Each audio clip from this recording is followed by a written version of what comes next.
I handed him the gun out the backseat of the car. He pulled it off, and the hammer back on the gun. We saw the Snitch video, so everybody saw it. It's been on the news before.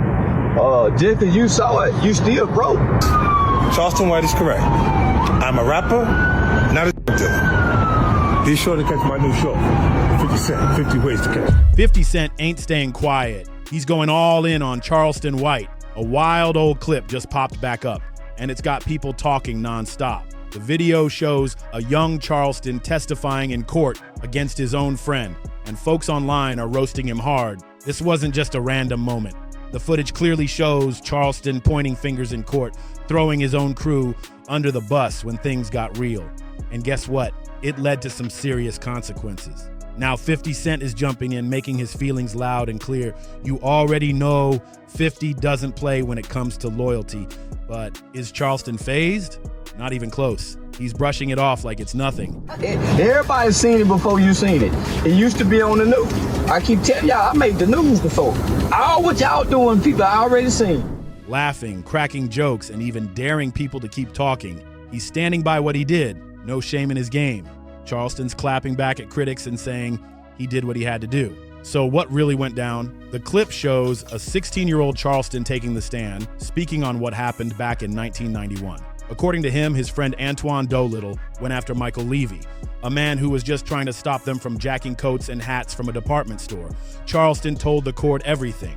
Now the internet's on fire, and 50 Cent's adding fuel to the flames with his own commentary. The question is, was it snitching or survival? People are split, but Charleston's not backing down. When Michael stepped in to stop the chaos, things took a dark and unexpected turn. So everybody saw it. It's been on the news before. Just because you saw it, you still broke.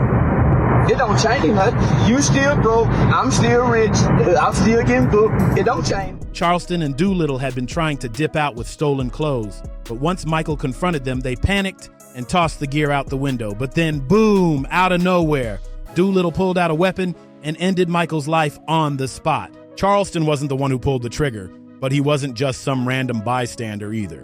When it came time to face the truth in court, he didn't hold back. He jumped on that stand and laid it all out, throwing Doolittle under the bus without hesitation. He even shared the convo they had after everything went down. And it gets even messier. A victim, which was a Caucasian man by the name of Michael Levy. I was sentenced to 12 years under Texas juvenile determined sentencing law.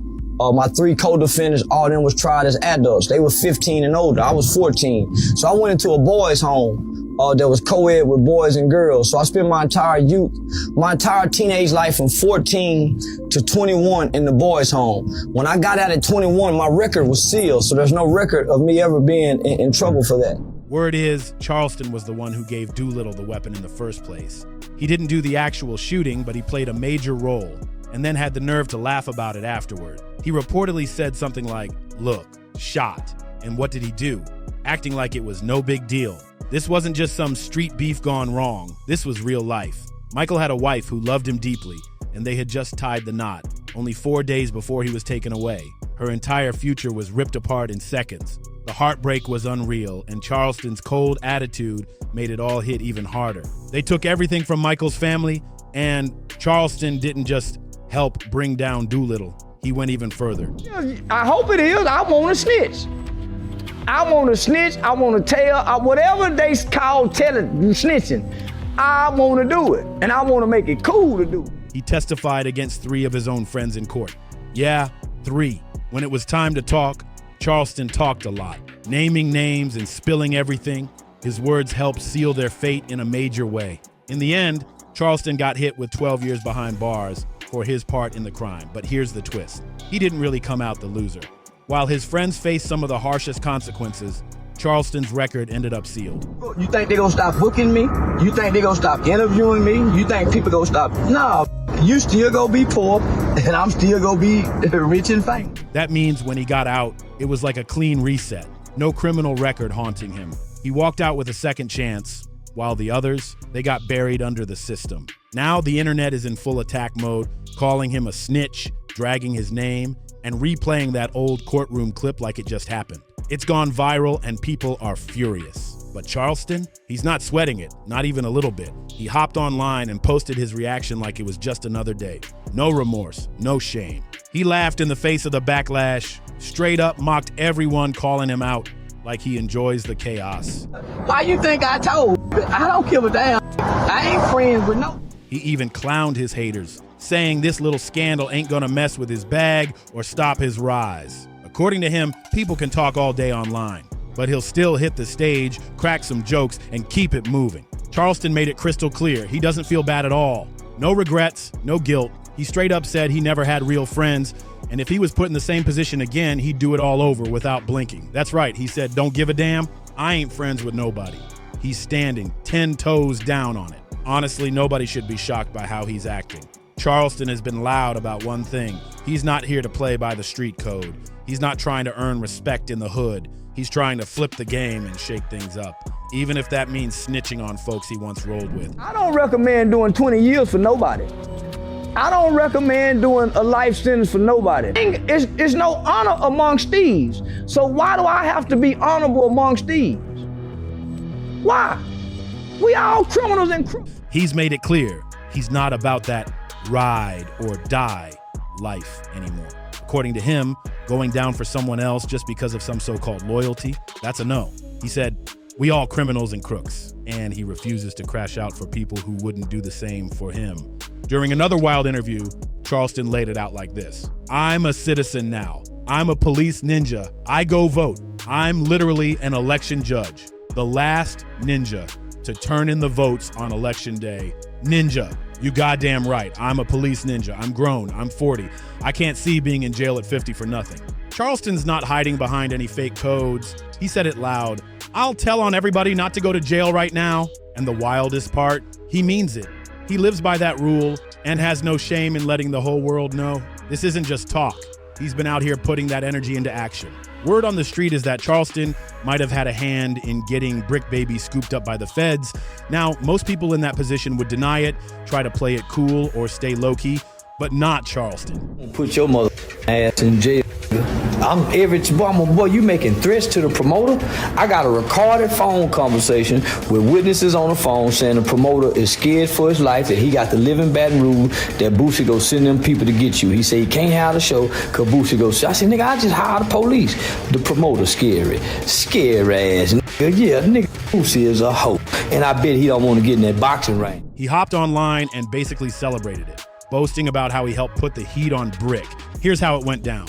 Brick Baby posted a video in Houston, flexing with stacks of cash and talking reckless, allegedly saying he was putting a hit on Charleston's head. Big mistake. Charleston wasn't about to take that threat lightly. The moment he saw that video, he picked up the phone and called the feds without hesitation. And he didn't stop there. He even bragged about having buddies in law enforcement who got his back. And if you thought that was the only time Charleston played the citizen card, think again. I told y'all, I'm the one that put the feds on Brick Baby. I keep telling you, I didn't think I'd be blamed. Just last year, the internet flamed him for snitching on none other than Boosie Badazz. Word is, Boosie threatened a promoter in Memphis who had booked Charleston for a show. But instead of handling it in the streets, Charleston went straight to the cops. No delay, no second thought. Charleston never made it crystal clear whether he actually called the cops on Boosie, but the moment the rumor dropped, people were quick to slap the rat label on him. And guess what? He didn't flinch. Out here in Houston, man. And I got a dime on Charleston White head. He didn't beg for understanding, didn't defend himself. He just let the world talk and kept it moving. But the internet, oh, they're not ready to let him slide, not even close, and the reason's pretty clear. Charleston's been out here loudly claiming he's not a rat over and over again, but when people dig into his past and see all the snitching receipts, they're quick to call him a full-blown hypocrite. Still, Charleston's got his own explanation. He says he doesn't count as a rat because he's not doing it for money, rewards, or protection. He's not trying to get a lighter sentence or cut any deals. According to him, he's just telling it like it is. I made a federal report. First, I called Houston and made the report to Houston, but I did this through my law enforcement friend. That's his whole defense. So why does he do it? Charleston says it's bigger than street codes. It's about community change. And whether people believe him or not, his actions after getting out seem to back that up. Once he finished his time, he didn't go back to the streets. He flipped the script completely. He started working with at-risk youth, pulling up to schools, juvenile detention centers, and community programs to share his story. He's been open about his past, using it as a cautionary tale to warn young people not to go down the same road. You don't even have nobody standing in the gap for them and God. They just on their own. Finding their way out here. Homie, listen, they have to go to jail and they have to die because it ain't nothing God can do with them. Why you think it's so many young people dying today? We ain't never seen this before. We ain't never seen young. They have to because it ain't nothing God can do with these hearts of young people because of the fruit that they come from. The seed and the fruit is all the same. And Charleston didn't stop at just talking. He put in work in the community. He linked up with a youth-focused initiative called Excel Hype, a mentorship program that helps guide kids away from gang life and bad decisions.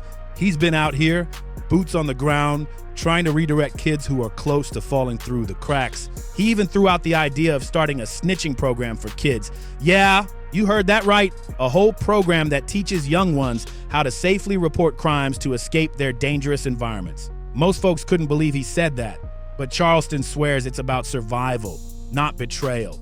But not everyone's vibing with his message. Listen, I'm not breaking the law. I'm not trying to get out of no trouble. That's what a snitch do. A snitch is telling to wiggle out of something. I'm just telling. One person who's definitely not buying it, the kid. Gillie had some serious heat for Charleston, especially when it came to defending himself for snitching on his friend back in the day. Gillie jumped on X and let it rip.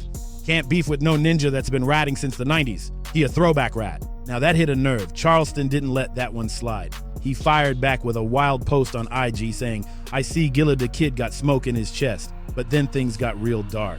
In response to a DM where Gillie allegedly called him a rat, Charleston crossed the line, posting, "May his son rest in piss and the killer be forgiven by God and live a long life of redemption. Remember how your son died?" Charleston took the disrespect to another level. Hold on, I'm finna call my son. You got to go to the graveyard to see your son. say, look, this is what my kids give me for Father's Day. Gillie, say Gillie, cash money backup single.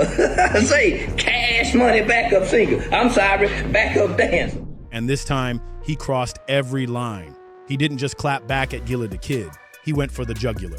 In a chilling move, Charleston responded directly to the author of I Am Woke Seed, a children's book, telling them you was begging for a snitch to help solve his crime. That comment alone had folks doing double takes, but he wasn't done.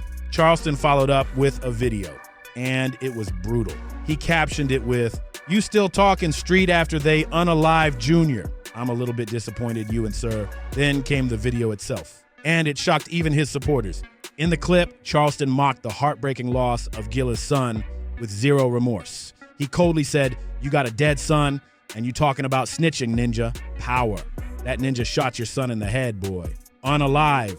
Power. Young Gil been shot." Then he kept going. I remember how you and Wallow was crying. Sit your down. Some of these little ain't never had a hug from Big Mama. They grandmama said, I'm too young to be a goddamn grandmama. Call me Mama. Don't call me grandmama. Grandmama don't even want to be young. Don't even want to be called grandmama. Not real. So you can't just go up and lay your head on the chip. Boy, what the f you want? Why I'm ticking you got kid? I'll be having your mama come get you. They being rejected like straight off. Get away from her. Get. Nobody's hugging and nurturing and breathing life into these little black motherfuckers. You and Wallow was crying. Oh, my son got killed. You was crying. The tone wasn't just disrespectful, it was cruel, and Charleston didn't stop there. He wrapped it all up by throwing his so-called moral stance in Gillie's face. Now you talking about snitching. You right. I'm a law-abiding citizen. That's why your son unalived. Hold on. Let's be real. Charleston going that hard on Gillie the kid just because he called him a rat? That says a lot. For someone who claims not to care, Charleston sure reacted like the label hit a nerve. Maybe he is pressed about it deep down, no matter how much he pretends he's above it. And as for 50 Cent, well, he's built a whole career off roasting folks and snitches. He never shows mercy.